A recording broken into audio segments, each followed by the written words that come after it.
Donnarumma on a free transfer in 2021?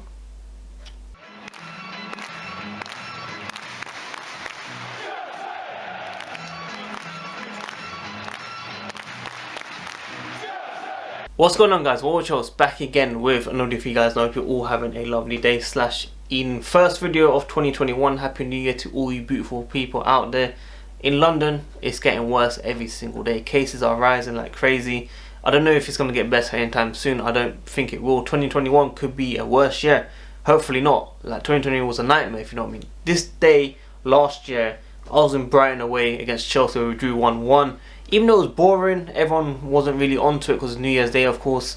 I prefer that over this pandemic any day of the week. But honestly, stay safe, stay well, look after your family as always. Now, in this video here, going to be discussing about the news in, news out in the last 24 hours. Very important as the transfer window opens very soon. So there's going to be a lot of news coming on this channel. So make sure you tune in every single day. But guys, if you can help out this channel, smash the like button. The more likes, the more helps with this channel. Subscribe if you're new here, hit the notification, tune in daily, and make sure you comment down below your thoughts and opinions on every single topic that I do speak on. Now, Chelsea and Donnarumma have been linked with each other for the past couple months, and then they went quiet because we signed Mendy. And the source that broke the Mendy, the Chelsea news, was an ex-West Ham employee on Twitter. He's got a lot of news around every single club. He's been getting it right. So he's just been told that, yeah, Chelsea are looking at Donnarumma when the contract runs out. They want to sign him. This guy has been 21 years old for the last 5-6 years. You know what I mean? Like, this guy doesn't look like he ages anytime soon, if you know what I mean. This guy is still 21 years old. This season, he has 73% save percentage. He's a very, very good goalkeeper, but long term, is he the right fit? Now, my question today, the first one, Mendy, is he long term for you guys, for Chelsea? Yes or no? Or is it too early to judge? Of course, he started the season very, very fantastically. I feel like the last few games dip in form a little bit, but not as bad as Kepa or anything like that, if you know what I mean. So for me, Mendy's still good enough long term. Yes, I do believe so, but Donnarumma on a free transfer makes sense. You know why? We spent 72 million on Kepa. If we were to get him on a free, for me that cuts the loss, if you know what I mean, long term. But the bad thing is his agent. We do not get along with his agent. That's my worry there. And his wages, maybe we can probably fix that because of the players that we've been signing. I do believe this board know what they're doing with the signings, of course, in terms of wages and transfer fees. So I'm not too worried, but the agent is the main worry that I'm, looking into that much. I don't think it could happen. Same with Haaland, I don't think these things can happen very, very easily. Chelsea will have to somehow work their magic, basically.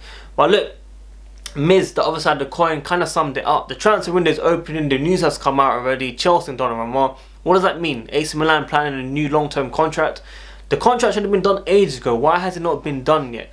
You know how these clubs work now. You know how these agents work. They push it to the last limit so the current clubs can offer a lot more. So if Donnarumma is for free, 100% Chelsea have to go for it. No matter what, if Mendy's world class or if he's not in form or whatever it is, Chelsea must sign this goalkeeper for free for the long term, 100%. Well, I believe AC Milan will probably give him a new deal. Within the next few days, you'll probably see Donnarumma signs new AC Milan contract, and then back to square one.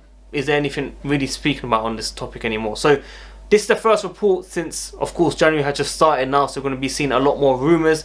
So if there's any more on this, I'll be reporting on it very, very soon. But let me know your thoughts on Donnarumma to Chelsea, or do you just want Mendy to be the long-term goalkeeper for Chelsea? And what about Kepa? What happens to Kepa? Does he stay here? Does he go on loan? Do we try to sell him for as much as possible? Let me know in the comments down below. Now, of course, the next topic that I want to speak about is the 2019-20 financial results. Okay, Chelsea have made a profit. Amazing. Even though revenue fell down from 446.7 million to 407.4 million, Chelsea have still made a 32.5 million after recording losses of 96.6 million in the previous financial year. Now, of course, this doesn't include the current signings that we made in the last transfer window. They'll probably pop up in the next financial year, of course.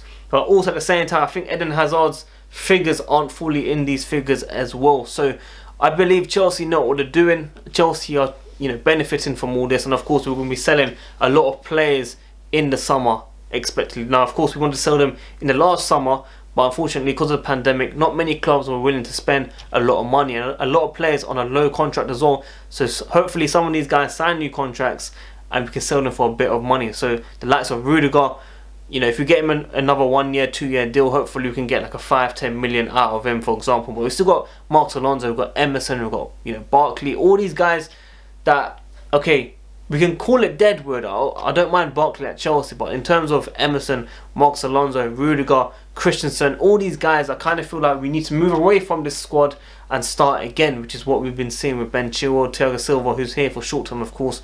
But, you know, you've got the likes of Hakim Ziyech, Kai Havertz, Timo Werner for the long term. So it's going to be interesting to see how much money we can make from these players. And it probably won't even come out in the next financial year. It depends on when we can sell these guys or not, okay?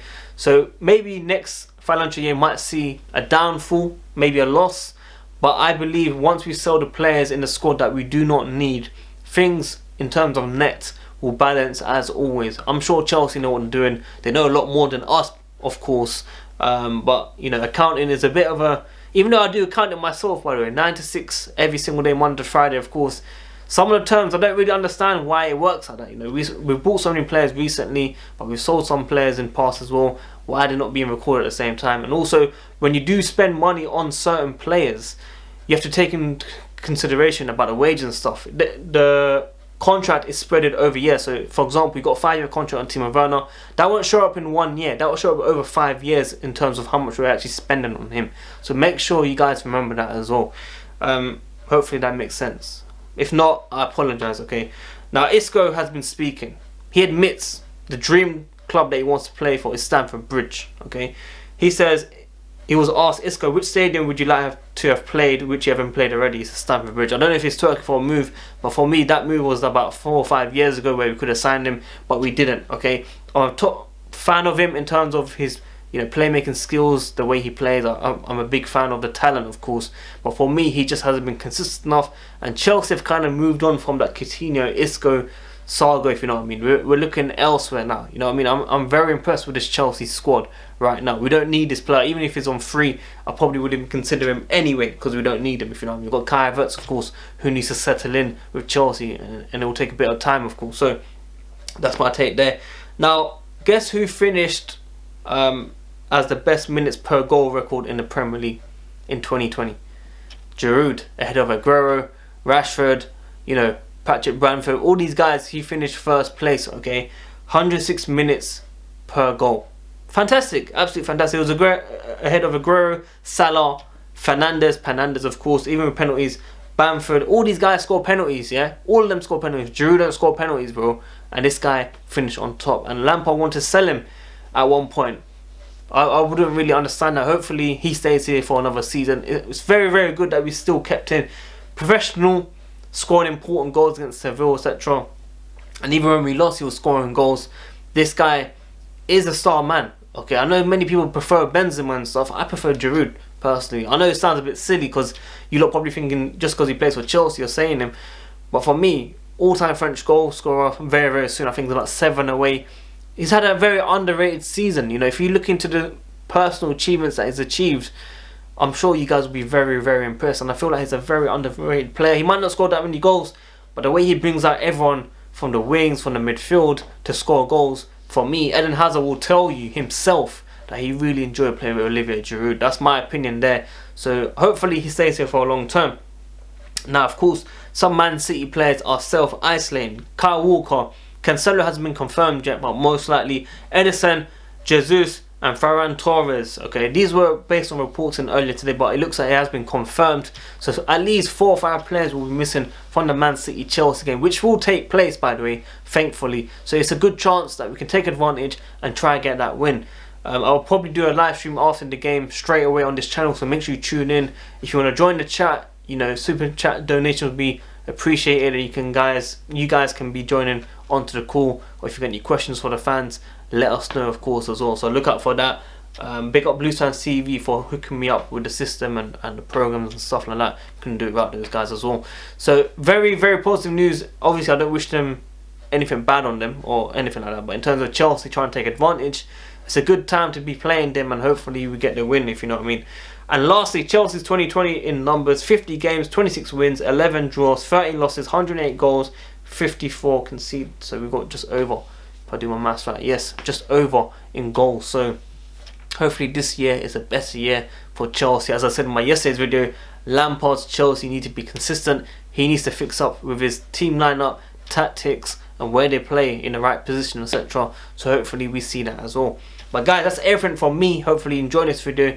There's going to be a lot more transfer gossip, I'm sure, this season. So make sure you tune in every single day. Tomorrow will be the preview for Man City. And then Sunday will be the review straight after the game, live stream, by the way. So make sure you tune in every single day to this channel, because sometimes it doesn't notify you guys. So please search for this channel. If you got me on Twitter or Instagram, you'll see it there as well. But watch us, guys. I'm out. Peace. Make sure you like, subscribe, all that good stuff, man. Peace.